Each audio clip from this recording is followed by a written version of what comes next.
Hello les guys, j'espère que vous allez bien. C'est Wendy Grace et on se retrouve dans un nouvel épisode de Les Humains, le podcast qui parle de relations humaines, du cœur de l'homme et des sujets de société que personne ne veut aborder. Si tu découvres ce podcast, ajoute-le à ta bibliothèque pour ne manquer aucun épisode. Aujourd'hui, on parle relations au travail et plus précisément de l'hypocrisie et du franc-parler. Est-ce qu'il faut être hypocrite au travail ou il faut être franc? Si vous me suivez, vous savez très bien que je ne serai jamais pour l'hypocrisie. Jamais, jamais, jamais. Je prends toujours le parti de la vérité. Mais attention, la vérité ne veut pas dire agressivité, ne veut pas dire véhémence, ne veut pas dire violence, ne veut pas dire méchanceté. Et donc l'idée de l'épisode d'aujourd'hui, c'est de te donner des clés pour mieux gérer ton franc-parler au travail pour que tu puisses dire la vérité, ne pas être hypocrite tout en étant diplomate, tout en pouvant exprimer ton opinion. Si tu es de nature franche et ça t'a souvent été reproché, l'épisode est pour toi. Prends de quoi noter et installe-toi dans un lieu calme. Une fois que c'est fait, on peut commencer.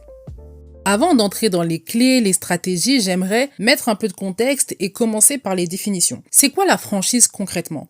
La franchise, le franc-parler, c'est dire les choses, dire ce qu'on pense, sans détour, sans dissimulation. À l'inverse, l'hypocrisie, c'est l'attitude qui consiste à cacher ses intentions véritables, à mentir sur ses sentiments, à mentir sur ses opinions pour ne pas déranger, pour inspirer confiance et pour se présenter sous un jour favorable. Pour faire simple, être franc, c'est dire la vérité. Être hypocrite, c'est mentir. Comme je l'ai précisé en introduction, je suis toujours pour qu'on dise la vérité. Déjà parce que ça te permet de t'imposer, de te faire respecter. T'es pas obligé de te diminuer pour être dans un espace, pour ta conscience personnelle.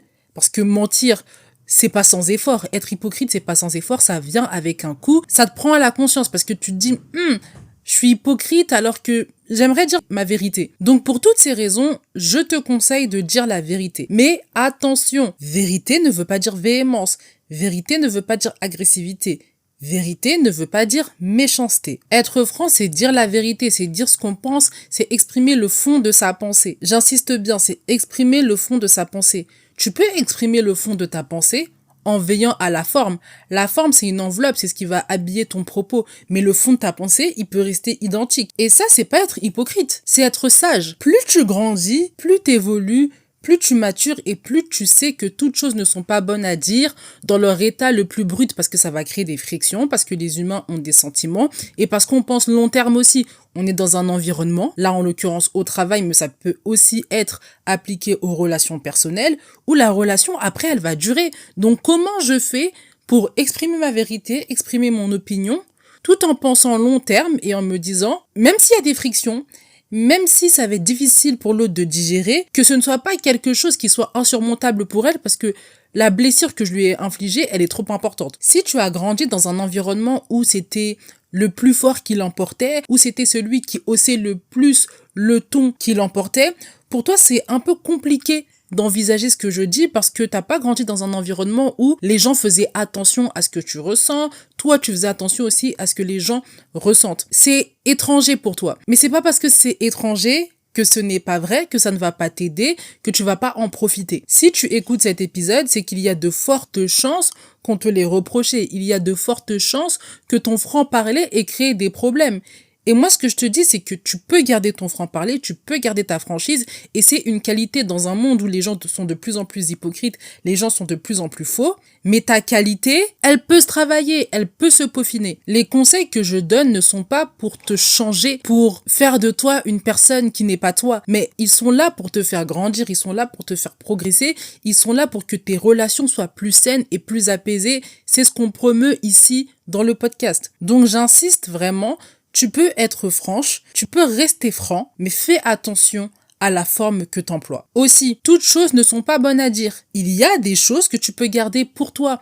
À partir du moment où un événement, le comportement d'une personne n'a pas d'incidence sur ton travail, t'es pas obligé de lui en parler. Tu peux le faire avec bienveillance si c'est pour elle et si tu sens que cette personne va avoir des problèmes. Et là, c'est de la bienveillance. Et donc, si t'es bienveillante, je suppose que tu vas faire attention à la forme que tu emploies. Mais si c'est juste pour faire le commentaire, pour bâcher quelqu'un, ça n'a pas de sens. Ça ne t'avantage en rien et ça ne l'avantage en rien non plus. Parfois, il faut juste accepter les gens. Juste les accepter, accepter leur manière de travailler, accepter leur manière d'être. Et ça peut te déranger un peu ou tu peux trouver que on n'est pas autant efficace qu'on pourrait l'être, qu'on pourrait mieux faire, etc. Mais accepte aussi la différence des gens, accepte leur manière de faire, accepte aussi qu'ils ont leur propre vision et leur propre vérité. Je voulais faire cette remarque parce que je sais qu'il y a certaines personnes qui aiment bien se cacher derrière leur franchise, derrière leur franc-parler, pour dissimuler leur méchanceté, pour dissimuler le fait qu'elles se mêlent d'affaires ou qu'elles se mêlent de choses qui ne les regardent pas. Maintenant que tout ça c'est dit, on va passer à la forme, ce qui pour moi est primordial. Quand on veut être franc,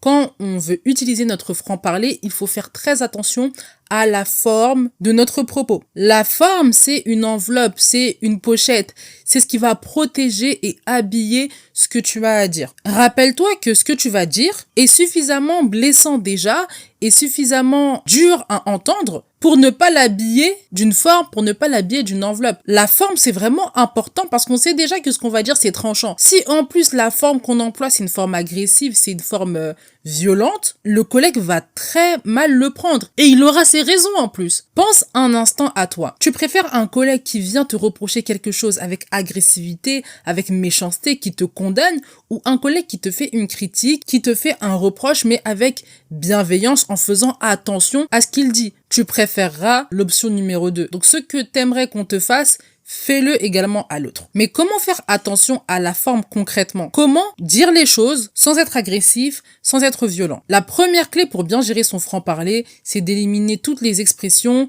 et mots agressifs. Si tu es une habituée ou un habitué de mes épisodes de podcast, tu sais que lorsqu'il s'agit de faire des critiques, lorsqu'il s'agit d'exprimer ses opinions, je conseille toujours de préparer ça à l'écrit. Pourquoi?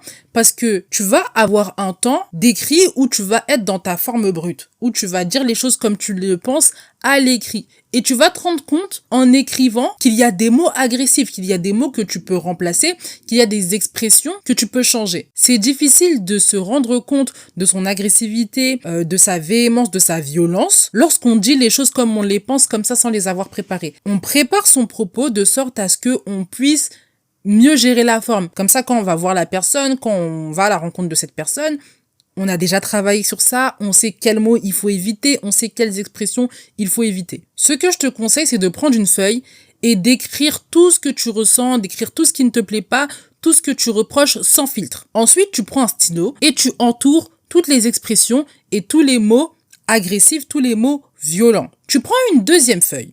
Et dans cette deuxième feuille, l'objectif, c'est de trouver des synonymes, de trouver des expressions qui vont toujours être fidèles à ton propos, parce que le but, c'est pas de diminuer ce que tu ressens, de diminuer ton reproche. Non, il faut que ce que tu utilises comme forme, ça puisse être fidèle à ce que tu veux dire aussi. Commence pas à mentir ou à minimiser. Trouve des synonymes qui sont fidèles, en fait, à ces mots agressifs. Et tu peux le faire. Aide-toi de Google, aide-toi d'un dictionnaire, tu vas trouver tout ce qu'il te faut. Cette étape de préparation, elle va te permettre de te présenter à ton ou ta collègue avec l'esprit plus apaisé. T'as déjà évacué, t'as déjà écrit les propos agressifs, durs, t'as déjà préparé tout ça en fait et t'arrives, t'es apaisé. Je dis pas que tu vas pas être en colère, que tu vas pas être énervé, tu vas l'être mais un peu moins que si tu ne t'étais pas préparé. Ne néglige pas cette étape de préparation, c'est vraiment primordial pour pouvoir bien dire les choses, utiliser la bonne forme. Les critiques peuvent attendre. Je sais que parfois on est pressé, ça nous démange, on veut parler, mais est-ce que ça va te servir sur le long terme? Parce que tu vas faire ta critique, tu vas faire ton reproche, mais ce collègue, tu vas le revoir les semaines d'après, tu vas le revoir les mois d'après. Et je te dis pas qu'il faut que tu te diminues, je dis pas ça pour que tu te minimises. Mais il faut penser long terme et il faut être sage dans ce qu'on dit parce qu'on va continuer d'avoir des relations malgré nous avec nos collègues. Étant sage, on reprend les gens avec diplomatie.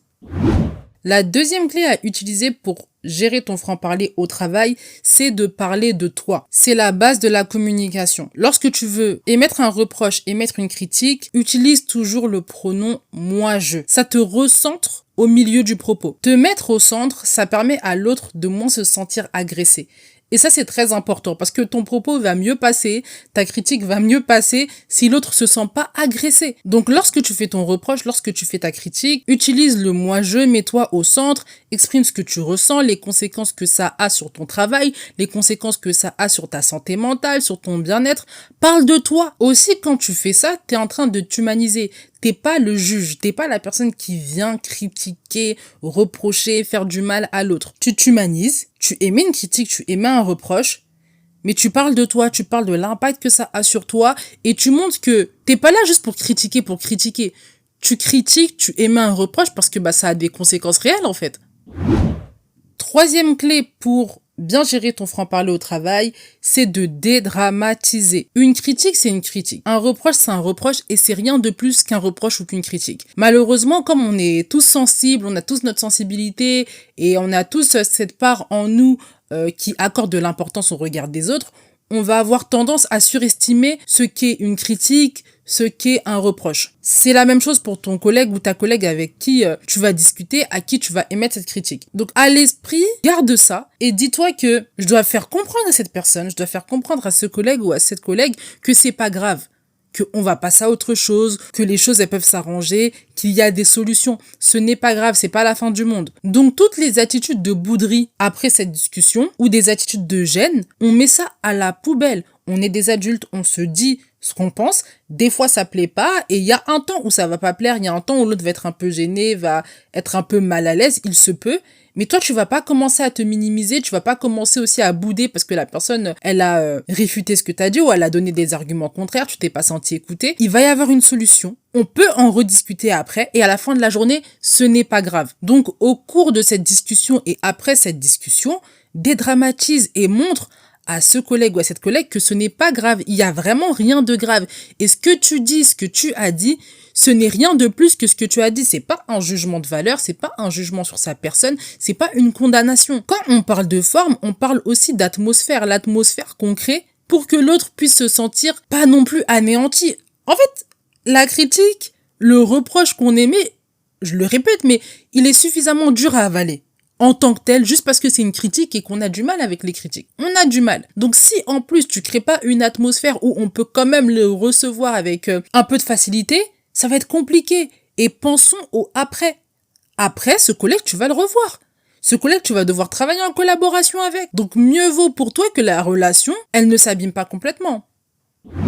Enfin, quatrième clé pour bien gérer ton franc-parler au travail, c'est de proposer des solutions. C'est un principe que tu dois garder pour tes relations de manière générale et toutes les discussions difficiles que tu vas avoir avec les gens. Essaye toujours de finir sur une note positive. Quand il y a une solution qui est proposée, quand il y a une porte de sortie qui est montrée, c'est une note positive. On reste pas sur la critique, le reproche, la chose difficile dont on a discuté. On voit plus loin, on voit le positif. C'est toujours plus facile d'avaler la pilule quand on a terminé sur une note positive. Et puis, ça évite toutes ces configurations un peu gênantes, un peu ambiguës.